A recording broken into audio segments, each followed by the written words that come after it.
মুসা আলাইহিস সালাম বলে, মালিক বুঝলাম না রে আল্লাহ, সকালবেলা যে লোকটা এই জমানার সবচাইতে বড় নাফরমান, ঠিক একই ব্যক্তি বিকালবেলা কেমন করে আল্লাহর ওলি হয়?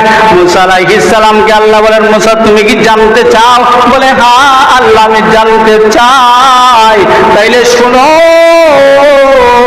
মুসা রে, ওই বান্দাটা তার কুলে বাচ্চা নিয়ে পাহাড়ের মধ্যে তাওবার নিয়তে গেছে। বাচ্চাটা পাহাড়ে যাওয়ার পর বলতেছে, আব্বু পাহাড়টা তো অনেক বড় গো, পাহাড়ের চাইতে বড় কিছু আসেনি। বাবা বলে, পাহাড়ের চাইতে বড় জমিন, জমিনের চাইতে বড় কিছু আসেনি গো আব্বু। বলে, প্রথম আসমান, প্রথম আসমানের চাইতে বড় কিছু আসেনি। বলে, দ্বিতীয় আসমান। এইভাবে বলতে বলতে সপ্তম আসমান পর্যন্ত চলে গেলাম। এবার সন্তান বলতে আছে, আব্বু সপ্তম আসমানের চাইতে বড় কিছু আসেনি। এবার বাবা বলে, বড় হল আল্লাহর আরশ।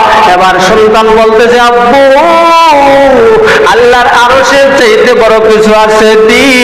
এবার বাবা বলে, আল্লাহর আরশের চাইতে বড় হলো তোমার বাবার জীবনের গুনাহ। তোমার বাবার জীবনের গুনাহ আল্লাহর আরশ মহকুলব কুরসির চাইতে বড় রে সন্তান। সন্তান এবার বলে, আব্বু আমার মালিকের কাছে গিয়ে আপনার গুনার চাইতে বড় কিছু নাই, কিছু নাই গো আব্বু।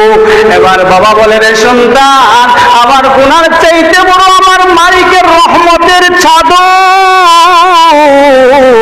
আমার মালিক যদি আমার গুনার রহমতের চাদরের ভিতরে ঢুকায়, তোমার বাবার আর কোনো গুনাহ থাকবে না, তোমার বাবা পুত পবিত্র হয়ে যাবে। রে সন্তান আমি পাহাড়ে তোমাকে নিয়ে আসছি, আল্লাহর কাছে একটু দোয়া করব, তুমি একটু বলবা আমিন।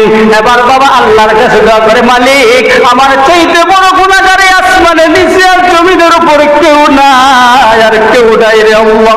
জীবনে যা করছি সব গুনাহ করছি আল্লাহ। হাত নাবাক হয়ে গেছে, পা নাবাক হয়ে গেছে, জিহ্বা নাবাক হয়ে গেছে, আল্লাহ তুমি আমারে মাফ করে দাও। সাথে সাথে ওই বাচ্চারা বলতেছে আমিন। যেই মাত্র ওই বাচ্চারা আমিন বলছে, মুসা সাথে সাথে আমি আল্লাহর আরশের মধ্যে সৃষ্ট হয়ে গেছে। আমি আল্লাহ আর ধরে রাখতে পারি নাই। আমি আল্লাহ আমার বান্দাকে তার জিন্দেগীর গুনাহ সাথে সাথে মাফ করে দিছি।